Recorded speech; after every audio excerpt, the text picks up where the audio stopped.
Hi, Gordon Buchanan. How are you? Hello, hello. Yeah, very good, thanks. Very good. A little bit sore on in the legs. I went for a walk up in, well, not a walk, but a very big climb up in Glencoe yesterday, and I'm suffering somewhat. Well, it's absolute privilege to be talking to you.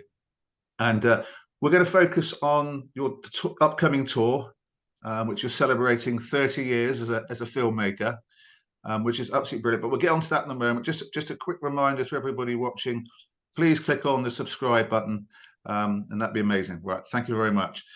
Right, you're starting in March, Gordon, and it's interesting because you're dotted all over the country in terms of 1 minute you're in Dundee, then you're in Weymouth, then you're in Southport.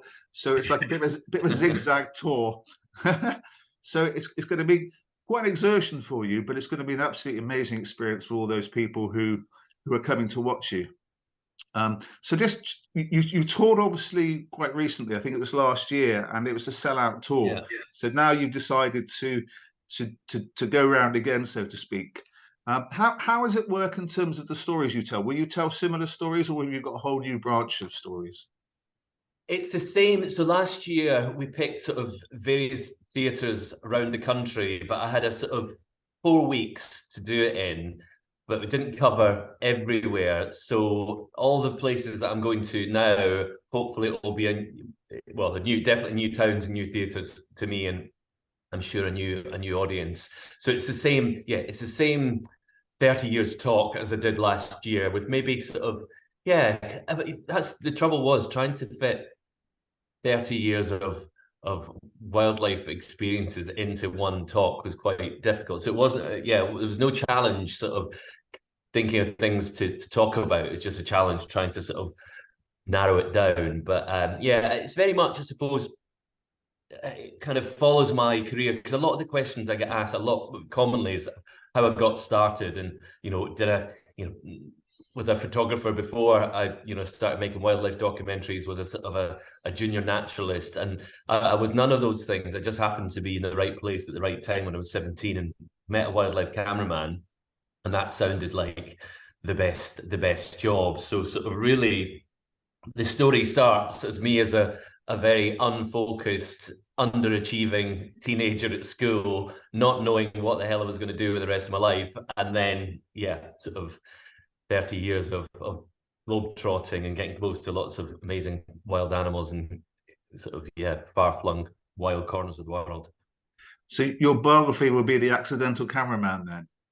Exactly. Yeah. No, it was sort of, I mean, I was sort of thinking sort of fishing, farming, fish farming, those were the sort of options for somebody with my academic abilities. So yeah, I knew that I just knew that I wanted to be outside. So I think, back then I was thinking maybe I could be a sort of had a friend that was a commercial diver. So I quite liked that because it had those elements of, well, being outside, but also a bit of sort of adventure and exploration.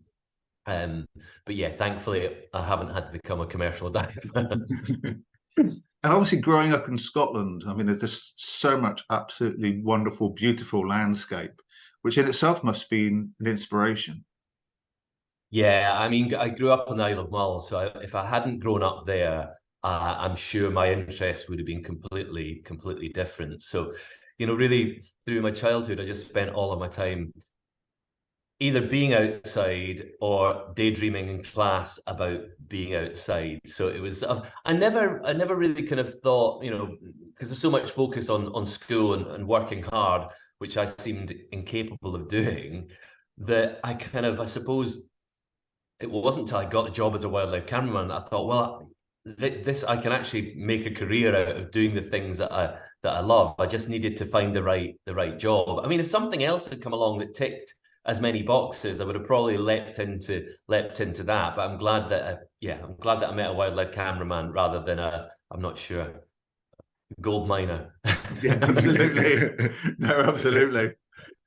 And you were initially inspired as well, weren't you, by David Attenborough, of which Sam is exactly the same. You know, he grew up on David Attenborough. Have you met him? And have Yeah, you got? I mean, yeah, I have sort of with I've worked on the same or his programs, but I hadn't met him for kind of quite a long time. And then I'd bumped into him or sort of had met him and been introduced, but I didn't want to take up too much of his time. So I was being quite sort of respectful. But then a good number of years ago, we got together and had a proper chinwag. And yeah, he's an extraordinary man. And yeah, they say you should never meet your heroes, but he's probably the one exception to that. Sam said exactly the same thing when he met him, word for word. In terms of the programs that you've worked on, which you've worked on obviously a great many, what sort of incidents sort of stand out? What sort of experiences stand out, do you think, across the 30 years from those programs? I think the perfect storm really is sort of having the opportunity to get close to a wild animal, and I've done a lot of sort of big predators and big animals. So I kind of always, I mean, not that I ever had a bucket list, but if I did at the start of my career, it would be to see gorillas and see elephants and spend time with tigers and jaguars and all the rest of those big things. Not to say that I'm not interested in everything, but that's the things I've gravitated towards. But yeah, if it's a sort of a charismatic animal that you're able to follow the individual and not just looking at the species, and having sort of, I love the expedition elements to the projects. I'm not, I can adjust perfectly well to 5-star luxury if it is ever available, but it's rarely available in my line of work. But I like this sort of, I love camping. So it's sort of all of my sort of things that I enjoy doing, sort of, being outside and sort of, being under your own steam, not being sort of shut in a vehicle. So yeah, and the camping side of things. So I like, that sort of quite challenging project I always get most out of, because if you succeed, the rewards are far greater, I think, because the challenges are much harder. So yeah, a big charismatic animal in a very wild part of the world that's not easy to film. That seems to be the things that I go for. And I suspect that patience obviously plays a very key role here. Were you, as a 17-year-old, before you got into it, were you a patient person, or was it something you've had to learn? I think it was probably quite my report cards at school, the only glowing reports that I got was that I was a kind of placid, sort of polite, easy to get along with kind of child, but actually under the surface, I was probably the source of much of the mayhem, but I was manipulative enough to get other people to do all the stuff that I knew that I would get into trouble for, or someone would get into trouble for. So yeah, I think I've always been pretty kind of laid back in some ways. And I think the more that I've spent trying to film wildlife, there's no point in drumming your fingers. Things sort of nature just sort of takes its own time, and you use the experience that you've gained to hopefully put yourself in the right place. So, and I think when you are in what you think is the right place, it's more about optimism than patience. It's just about kind of thinking, believing in your experience and trusting your experience, and just waiting sort of for that animal to come along. Because you're only going to sit there for days and weeks if you really believe that this is the best place to be. But there's been occasions when I've been somewhere that I felt that this is not the right place, and even to sit an hour in a place where you fundamentally don't believe that something's going to come along, my patience is in very short supply in those scenarios. But I'm guessing you've obviously learned from experience. I mean, right integral to that sounds like it's based on hope, hope that the animal will come along, hope that you will get the right angle for the shot, etc. But in terms of obviously over 30 years of experience, I guess hope has diminished slightly, because through that experience, you know where to position yourself, and you probably know a little bit more about the habits of the wildlife that you're looking at. Yeah, I mean, you can use all the experience that you have of different species and just apply that to something else. I think it's quite, there's all those connections in the natural world that you can make. I mean, it's easy if you film leopards to sort of, understand other big cats. So I think it's kind of, it's a job of sort of joining those dots and also sort of looking holistically at you know, not just picking a place that, you know, if I was a Arctic fox, this is where I'd hang out. You just have to sort of read the signs, obviously literally read the signs and look for past evidence of that animal being there. Is there prey? Why would it come to this point? Is there somewhere better that would go? Are the weather conditions affecting this area? So you start looking at that whole landscape and the, you know, everything that animal is kind of, you know, its entire world, and then you can narrow it down. And it's, yeah, it's, that's the kind of fun part of it for me, is sort of putting your mind into the mind of that other animal. Think, okay, if I was this species, you know, what would be motivating me right now? So, you know, in areas when you've got, you know, the easiest is in the dry season in tropical areas. Water is always a great draw, and so things get much more difficult if you go back. I remember filming leopards in Sri Lanka, and in the dry season, there's very few options of water holes. So there was just drive round or walk round.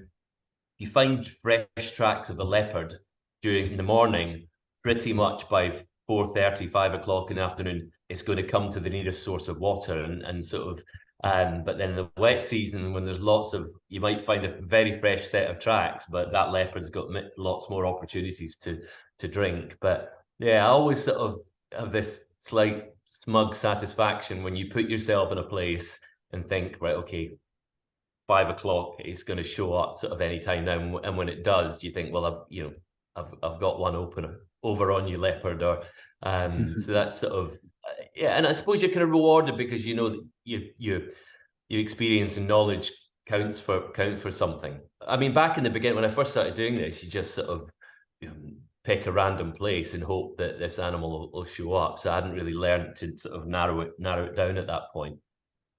In terms of, you say then about like getting in the mind of the animal, would you say for that inspired you a lot in the series of And Me, especially with like the snow wolf? Did you kind of just prop yourself up there, or did you kind of find out a bit about the animal first and try and like locate where it would be?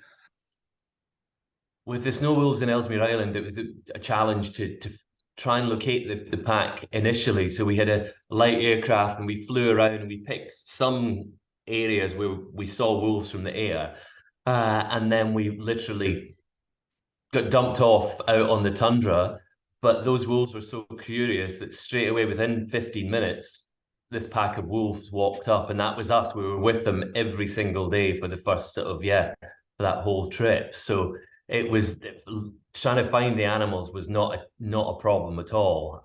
So yeah, that was an amazing opportunity. And when it comes to sort of favorite trips, filming those wolves up on Ellesmere Island was just incredible, because it was difficult to get there, but it was easy. There wasn't a, you know, a single moment of the day that we couldn't film a wolf, because it was summertime, the sun never sets. We were kind of close to the den, and there was always wolves around. So it was just a real joy to, yeah, be in a cool place with a cool animal in it. Yeah, and not have to walk that much. Yeah. It just sounds absolutely exhilarating. And how long were you there, you know, in terms of a time period? We did the first trip, I think we did about 5 weeks in the sort of spring into summer, and then we did another sort of 5 weeks at the sort of summer into autumn. But we kind of had to leave sort of the autumn.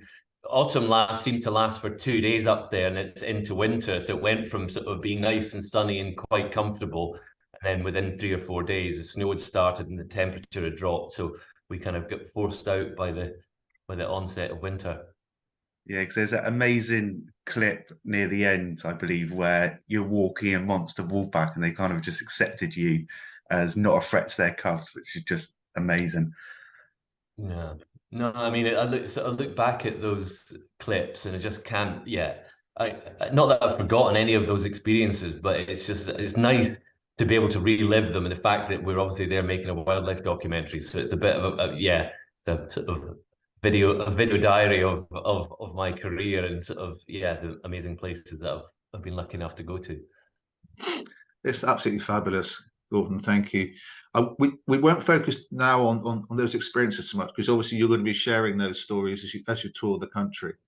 But one of the things that you involve in your as you go around the country is sort of interaction with the audience, and that must be as well quite exhilarating as well, having these people who've maybe got a range of experiences or just generally really interested about you and your experiences.